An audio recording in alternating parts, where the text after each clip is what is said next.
High drama. నేను ఒకటే చెప్తా ఉన్నా, నాకంటూ పాపం కొంతమంది మీడియా మిత్రులకు కూడా తెలియదు. మీరు కొండలరెడ్డి మాయలో, రేవంత్ రెడ్డి మాయలో ఉన్నారు కొంతమంది. మీకు నేను చెప్తా ఉన్నా, వాళ్ళు ఎవరో మీరే అనుకోండి, నేను చెప్పాల్సిన అవసరం లేదు.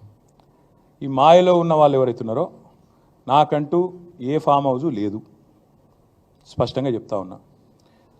నా మిత్రుడు ఒక ఆయనకి ఫామ్ హౌస్ ఉంటే నేను లీజ్ మీద తీసుకున్నమాట వాస్తవం. ఒక 7-8 ఏళ్ళ నుంచి లీజ్ మీద ఉన్నమాట వాస్తవం. ఒకవేళ అది ఎఫ్టీఎల్లోనో బఫర్లోనో ఉంటే నా మిత్రుడికి నేను చెప్తా, దగ్గర ఉండి అవసరం అయితే నేను కూడా పోయి, ఎందుకంటే నేను లీజ్ మీద ఉన్నా కాబట్టి అక్కడే ఉండి నేను దగ్గరుండి కూలగొట్టించి వస్తా. ఒకవేళ అందులో ఏమైనా తప్పు ఉంటే ఎఫ్టీఏలో బఫర్లో ఉంటే నేనే దగ్గరుండి కూలగొట్టించి వస్తా. కానీ నేను కాంగ్రెస్ ప్రభుత్వాన్ని ఒక మాట అడుగుతా ఉన్నా, సరే ఇలా ఏమైనా తప్పు ఉంటే కూలగొట్టరు, నో ప్రాబ్లం, కూలగొట్టండి, దానిలో నష్టమేం లేదు, వెల్కమ్. మంచి జరుగుతున్నప్పుడు అందరం ఆహ్వానించాల్సింది.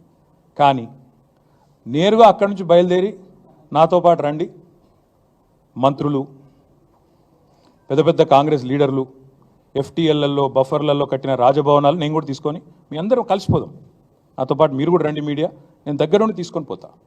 నిన్న మొన్నటి నుంచి నేను కూడా చూస్తూ ఉన్నా సోషల్ మీడియాలో ఎట్లా బ్రహ్మాండంగా జూమ్లు పెట్టి మరీ తీసినారు. గూగుల్ ఎర్త్తో అది గూగుల్ మ్యాప్స్ ఏందో కానీ చాలా చక్కగా పెద్ద పెద్ద కాంగ్రెస్ నాయకులు పేర్లు చెప్పమంటారా? రెవెన్యూ మంత్రి గారు పొంగులేటి శ్రీనివాసరెడ్డి గారు, తర్వాత కేవీపీ రామచంద్రరావు గారు, ఆ తర్వాత పట్నం మహేందర్ రెడ్డి గారు ఎఫ్టీఎల్లో, తర్వాత ఇంకెవరున్నారు బా, సుఖేందర్ రెడ్డి గారు కౌన్సిల్ చైర్మన్ గారు, తర్వాత మన ఉన్నారు మధు యాష్కి గారు, ఇంకా చాలామంది ఉన్నారు. ఇంకొకటి కూడా ఉంది, రేవంత్ రెడ్డి గారిది కూడా ఏడుందో నేను చూపెడతాను మీకు. మీరు వస్తా అంటే రేవంత్ రెడ్డి వ్యవహారం కూడా చూపెడతా, ఎక్కడుందో మీకు శాటిలైట్ మ్యాప్లు పంపుతా, చూసుకోండి. నేనేమంటున్నా అంటే ఐ వెల్కమ్. ఎక్కడ నా పేరు మీద ఏదో మీడియాలో ఏదో వేసేసి ఏదో జరిగిపోయింది, ఏమో అయిపోతుంది, ఆడేమైనా తప్పుంటే కొట్టండి, నేను ఎందుకు వద్దంట. వెల్కమ్. నా పేరు మీద ఏ ప్రాపర్టీ లేదు, లీజ్ మీద నేను ఉన్నాను. మా ఫ్రెండ్ నన్ను తిట్టుకుంటాడు కావచ్చు ఈ మాట చెప్పినందుకు, ఇంతెందుకు మాట్లాడినారో నాయన అని, జీవితాంతం తిడతాడు కావచ్చు, పర్వాలేదు. నేను తప్పు జరిగితే దాన్ని కూల్చడంలో నేను దగ్గరుండి సహకరిస్తా. ఆడికెళ్ళి అట్లే కలిసిపోదాం. అదే హైడ్రానో అమీబానో ఏదో ఉందిగా, దాన్ని తీసుకొని ఆడికెళ్ళి పోదాం. పోయి సీదా మనం పొంగులేటి శ్రీనివాసరెడ్డి గారితో మొదలు పెడదాం, ఎందుకంటే మంత్రి గారు కదా, వాళ్ళ తమ్ముడు కూడా అక్కడే ఉన్నాడు ఎఫ్టీఎల్లో.